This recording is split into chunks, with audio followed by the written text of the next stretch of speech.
Hello and welcome to my channel In Search of Wonder. My name is Anne and today I have a tag video for you.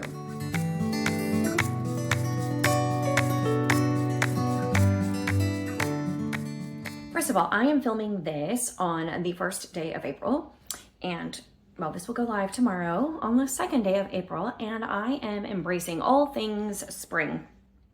My mug here is from a set of 4, but I think I only have 2 of them. And they're like Courier Knives prints for the seasons, the 4 seasons. And this is the spring one. And I love that it has the cherry blossom tree there, which we have in bloom, like the cherry trees and the pear trees, whatever. They're all blooming around here. And it's such a beautiful time of year. It is a little bit terrible on the respiratory system, granted, but it's lovely to see. So it is spring and I am embracing it. My tulips are blooming in my front flower beds, which is just lovely. So, however, I was tagged by Sarah and my granny era in the dead of winter for this tag, and I am just now getting around to it. And that is the Bookish Elements tag. So this tag is all about various bookish elements, things within books, but things related to books, etc. So let's dive into the questions. First of all, we have the first one. How do you feel about foreshadowing or dropped hints in a book? And I don't have strong feelings about it. I was pondering a couple months ago, actually around the time that Sarah made this video, I was pondering the concept of foreshadowing and how it came to be a thing, such an integral part of the story writing process. And I'm just wondering what sort of human psychology plays into that whole idea of foreshadowing. I think a well-written book always has some aspects of foreshadowing in it, but I think that it is subtle. And you may not catch it consciously on your first reading through the book. It may be something that you don't pick up until later, or you pick up on a reread. I think the best foreshadowing is more subtle and not super obvious. Number 2, bookmarks. What do you use? And how do you feel about bending the corners down? Let me answer that last question first. I don't have strong feelings about it. I don't personally bend down the corners of my pages. I also prefer not to lay my book like page down to hold a spot, but I do that on occasion if I don't have anything else handy. I've definitely been known to do that. And I don't bend the corners down, but it doesn't offend me if somebody does. I sort of feel like there are way too many things in life to stress out about. That's one of those that I just prefer not to spend any sort of emotion on at all. So I don't have feelings about that. I do use bookmarks and I will show you a few that I have. So the truth is, I am not opposed to using any scrap of paper that is handy as a bookmark. If it's nearby and it's clean, I'm gonna put it in there. A receipt, a to-do list, a napkin, whatever, anything that functions to mark my place in the book and it's handy, I will use it. I do, however, have a variety of bookmarks available for the purpose that I use. I have several that are bookmarks from authors at author events that I've been to, or books that have been sent to me or whatever. So I use those. I like this bookmark. It's just this pattern of books all over. It's just kind of cute and it's nice, very sturdy. You can't tell. It's a nice sturdy one. I like those. And then I get like occasionally I'm gifted like really nice ones that come in the plastic sleeve, and I actually tend to keep it in the plastic sleeve as long as I can, just to preserve the beauty of the actual bookmark. So this is one of a couple that I have like that. Then I have some fancier ones like this. Now this I actually end up not using very often because it has to be a really sturdy, thick book for this to work. And even then it doesn't always work all that great. Like this ends up falling out because this tassel part is so heavy, it pulls the bookmark out of the book and then you lose your place. And then what is the point? However, it's very pretty. If someone could design this in such a way that that didn't happen, that'd be amazing. And then I have like these clip kind. Here's one with treble clef. Somebody gave me a whole set of those. Those are fun. And then somebody gave me this set of like kind of embossed leather ones. I don't know what's on there. That, it's like a magnetic clip on the page. This one is really thick. So again, it only works in thicker, heavier books, and you have to like clip multiple pages in there. This one is a little bit more convenient, but it's also very small. So this is easy to lose, like if you're not actively using it as a bookmark, or you know, you've marked your book, but then you open that back up and you start to read again, you take out. It's very easy to lose this little guy. I mean, I guess I could just clip it elsewhere in the book while I'm reading. That would be smart, right? Those aren't my favorite, but I do use them. My favorite bookmark that I will probably use until it falls apart is one that my son gave me for Mother's Day. Looks like it was 15 years ago. Is that right? Was he like 2? No, not quite 2. No. I'm misunderstanding this date here, or I'm just not mathing correctly. It's dated May 12th. That can't be a 10. That's gotta be something else. I feel like he was like a 4 or 5, so maybe that's, I don't know. I can't tell what the date is, but he was a little guy when he made it, but he was old enough that he was able to write letters and stuff. So anyway, whatever. My son made this in Sunday school, and it was like a Mother's Day gift. And so he drew those little hearts. You, Daddy, me, Ben, and then this, which looks kind of like like a ninja, a steaming ninja. That is a cup of coffee that he drew. He must have been like, I think he was like 4 when he did this. Anyway, and then he did all of this cross hatching on the back and wrote in pink, it says, "I love you, Mom," on there. So that is my favorite bookmark, and I always have it in a book, and I will until it literally falls apart. Forgotten bookmarks is the next question. Have you ever found something strange in a book? I don't know about strange. I found some unique things in a book. I've found various sorts of ephemera and paraphernalia, newspaper clippings, bookmarks from other people, cards, etc., that sort of thing. So nothing strange that sticks out in my mind. But currently in the book I'm reading, I got this Jack and Jill used. I ordered it online, and there were a couple of things in it that I'm actually using as a bookmark. So, well, first, I'm not using this as a bookmark, but I just keep it tucked in the book. It's an advertisement for books, I think. I don't know if it's like a bookstore or like to order. It's like a book ordering club with bargains or something. And it's an advertisement. And so they're advertising Little House in the Big Woods and A Wrinkle in Time, like junior editions or something, members editions for $1.69. And then there's a whole thing on the back about the book. And then it has some other alternate selections that are available to order, possible books. So it's like a book club for kids of some kind, I think. So that's fun. And then there was this little insert in that for a set of Jane Austen books, which is really cool. 3 great romantic novels by Jane Austen, a 3-volume set of Pride and Prejudice, Sense and Sensibility, and Emma. Only $5.95 for members. This was in, looks like 1977 is the date that this was being advertised. So that's really cool. So I'm just keeping that tucked in the book. I don't think it's strange, but I think it's cool.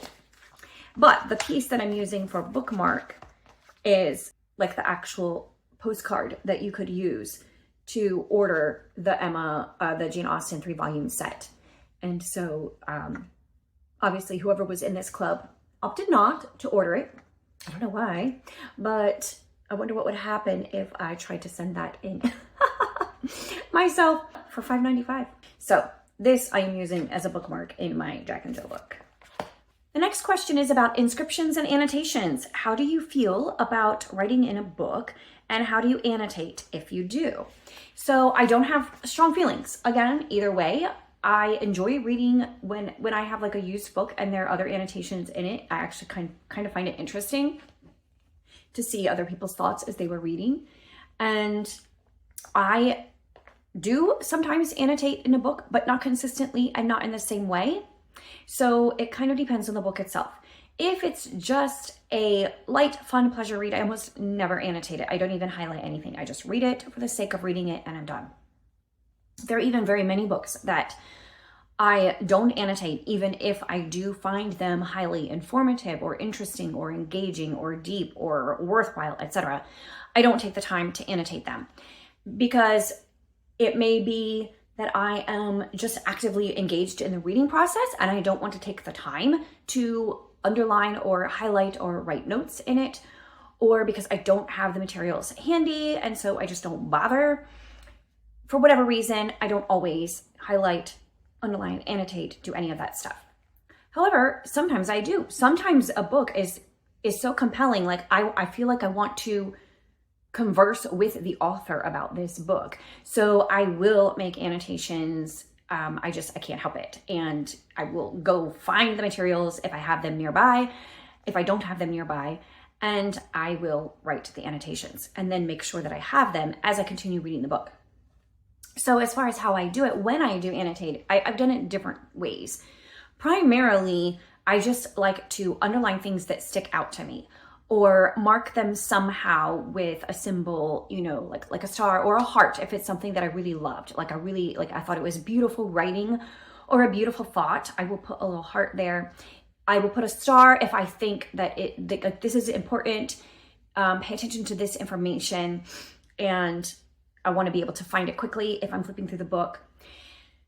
And sometimes I will put an exclamation point, like a big, fat exclamation point, if my reaction to what is there is like, wow, or whoa, or that's surprising, or that's exciting. Any kind of strong reaction like that, usually positive, but it could be negative. I will put an exclamation point there next to that. And I also use emojis a lot. I draw little emojis. So very often a laughing emoji if I think something is funny. So usually that happens in fiction, but it can happen in nonfiction too, depending on the tone of the book. So I will write a little laughing face emoji. That's probably the one I do most commonly, or a wow emoji, but usually I would do the exclamation point for that because that's easier to draw. Other than that, I will sometimes write actual thoughts. If that little symbol or mark is not enough to clearly communicate my response to what is being said in the book, or if I have questions about what is being said, then I will write that out. So I will say, my reaction to something, whether I agree or disagree, or if I have a question. That's another thing. I might put a question mark beside something an author says if I have questions about it, or possible disagreement, but I'm not sure because I need to know more from the book. I will do that as well. And a lot of times I will write something like, wow, or if it's a hard hitting, particularly like a spiritual growth sort of book that's very convicting, I might write something like, oof, like that. So those are my annotations. They're not very analytical or educated. It's mostly just my reactions to the book. If there is a word that I look up and I find it interesting, I will jot the definition there in the margins if there's space. That's another thing that I will do, annotate sometimes. Every time I read a book, it's different. And I have experimented with using specific colors for specific different thematic elements in a book. And while I enjoyed it, it's just a lot to keep up with. So I have only done that once or twice, and it's not my favorite way of annotating. Number 5, introductions and footnotes. Do you read them or avoid them? And what makes a good introduction? So I don't actively avoid introductions, but I don't usually read them because I'm usually impatient to just get started on this story. Occasionally I might go back and read the introduction either during the course of the book or once I get to the end and get a little bit more information from the introduction, but usually I don't bother because I'm just in a hurry to get to the book. So I don't read a lot of introduction. Therefore, I don't have strong opinions about what makes one a good one. A short introduction is the best one, like a page or two, those I will read. Any longer than that, I just want to get to the story. As far as footnotes, I like them for the most part. I prefer them to be, and I know not everybody is like this, but I prefer them to be on the page because I hate having to flip back and forth and keeping track in two places in the book. I'd much rather a footnote be on the page. In either case, I'm likely to read them, particularly if it is a book that benefits from helpful information that's in the footnotes. And if the footnotes are useful to me. Most of the time, I enjoy the footnotes and I like having them there, and I would like them to be on the page itself. Accessories. Do you use bookish accessories like a clip or reading light or book sleeve, annotation materials, etc.? So I don't have a lot of accessories. If I am riding in the car at night, I try to read on my Kindle, but if I don't have a book going on my Kindle and I have a print book that I want to read in the dark, I have a little light in my car that's actually like an emergency light. It's one of those like emergency tools where it has a thing that you can like bang and break the window, or I don't know, it's a couple different emergency sort of tools that are on it. But part of that is a light. It has a light. So I will use that light to read if I need to in the car. Other than that, as far as annotation materials go, I do have some preferences with that. First of all, if I have a nice sharp pencil, that's all I need. A sharp pencil, I can do all kinds of annotating with it and underlining and all of that kind of stuff. If I have a sharp pencil, that's all I need. And I don't care as long as it's a sharp pencil and it has to be sharp.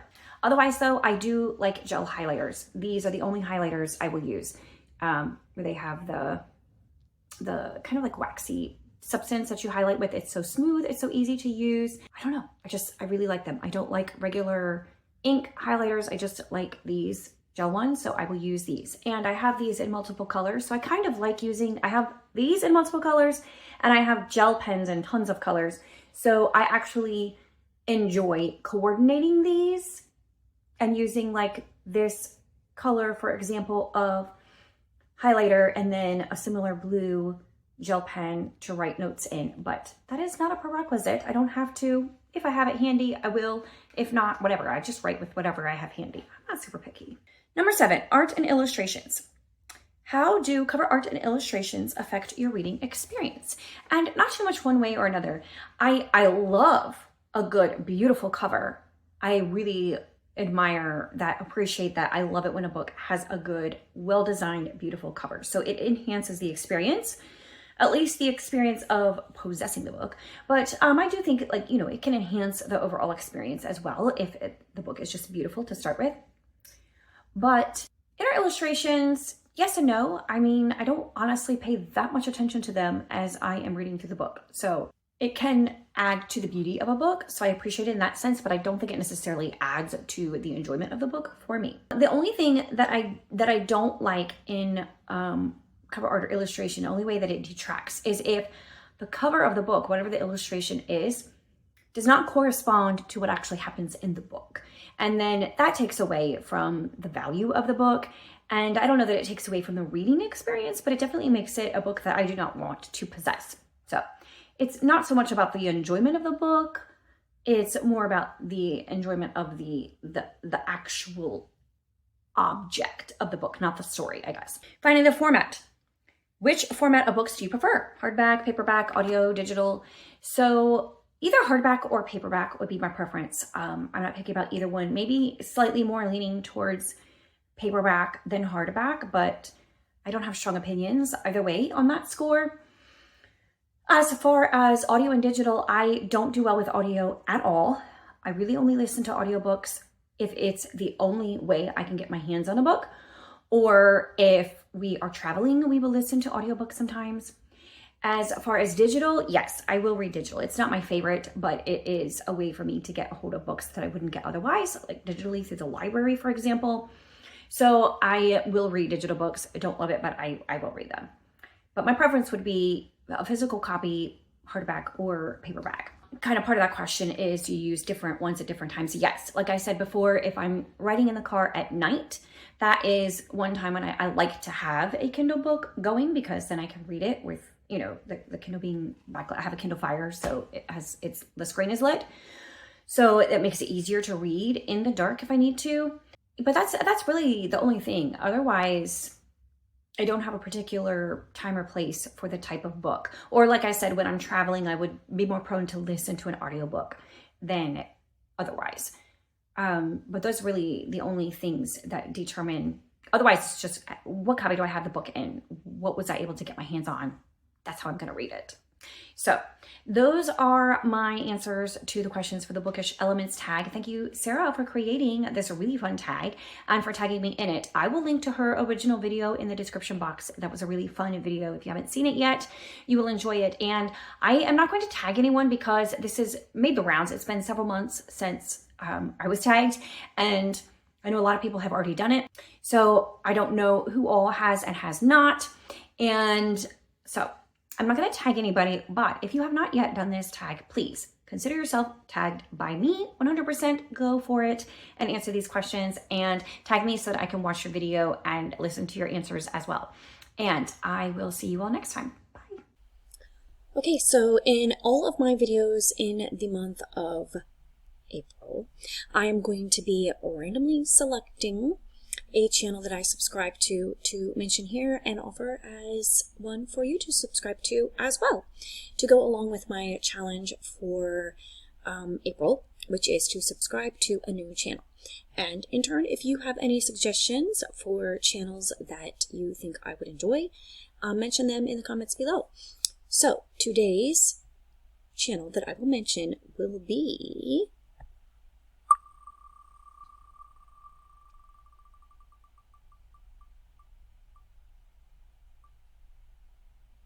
Bethany Brings Books. I love Bethany's channel. She reads Christian fiction, she reads classics, she loves Jane Austen. So anybody who loves Jane Austen is like, you know, what more can you ask for, right? Perfect.